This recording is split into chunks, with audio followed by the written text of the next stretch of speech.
학대당하고 있다고 생각되는 사람이 있어서 걱정되는데 어떻게 해야 할지 모르겠습니까? 학대는 한 사람이 공포, 협박 또는 폭력을 사용해 다른 대상을 통제하려는 시도입니다. 학대는 신체에만 국한되지 않습니다. 학대는 또한 성적, 정서적, 언어적, 정신적, 영적 또는 경제적으로 가해질 수 있습니다. 통계에 따르면 학대 생존자 10명 중 8명은 여성입니다.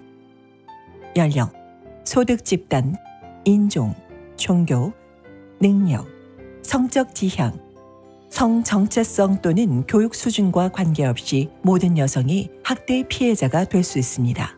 그러나 이민자, 난민, 비신분 체로 여성들만이 겪는 한 가지 학대의 형태는 학대자가 그들이 추방되도록 하거나 다시는 자녀를 보지 못한다고 협박하는 것입니다. 피해자는 학대를 신고할 경우 캐나다 체로 신분에 문제가 생길 것을 두려워할 수 있습니다.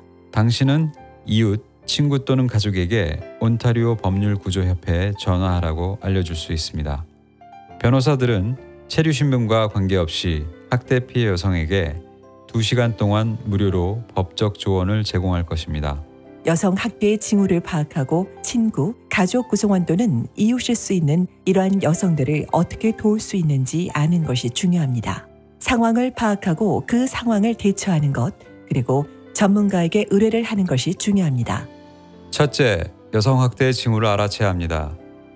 여성이 멍이 든 자국을 은폐하려 하거나 부상에 대한 변명을 지어내는 경우 학대자가 원인일 수 있습니다.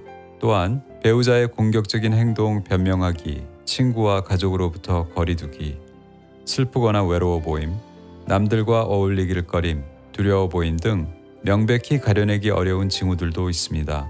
그녀가 배우자와 있으면 긴장해 보이거나 몸이 더 자주 아플 수 있으며 이러한 징후들은 고려돼야 할 원인이 될 수 있습니다.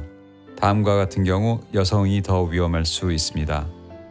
최근에 별거했거나 남성을 떠날 계획 중인 경우, 여성이 자신의 목숨과 자녀의 안전에 대해 두려워하는 경우, 양육권으로 법정 다툼이 진행 중이거나 전 남자와 낳은 자녀가 있는 경우, 여성이 다른 남성과 교제 중인 경우, 캐나다에 가족 또는 친구가 없거나 영어나 불어를 못하거나 캐나다 법적 체류자가 아닌 경우와 같은 어려움이 있는 경우.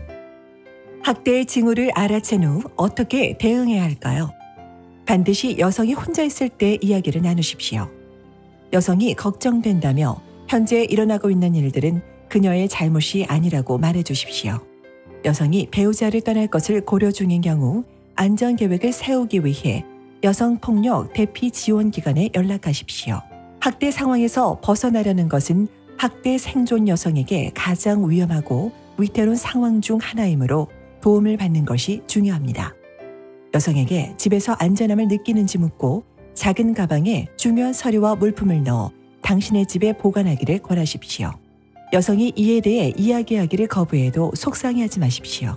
여러 가지 이유로 다음 단계를 수행할 준비가 되지 않을 수 있습니다. 가장 중요한 것은 당신이 그녀를 위해 있고 말을 경청하고 있고 준비가 되면 다음 단계를 수행하도록 도와줄 것임을 그녀가 아는 것입니다. 마지막으로 그녀가 도움을 받을 수 있도록 전문가에게 의뢰하십시오. 그중 한 곳은 폭행 피해 여성을 위한 상담 전화 1866-863-0511번입니다. 상담사들은 필요한 정보와 도움을 매일 24시간 제공하고 있습니다. 상담은 154개 이상의 언어로 제공하며 어떻게 도움을 받고 안전을 지킬 수 있는지 올바른 방법들을 알려드립니다. 상담사와 공유하는 모든 사항은 기밀이 유지됩니다. 폭행이 일어나는 상황에 개입하지 마시고 응급 상황 시 911에 전화하십시오. 명심하십시오. 공경에 처한 여성은 도움 청하기를 두려워할 수 있습니다. 징후가 있는지 살피십시오. 어디에 문의할지 모를 경우 1866-863-0511번으로 조언을 구하십시오. 학대를 목격하면 그냥 내버려 두지 마십시오. 맞서 나가십시오.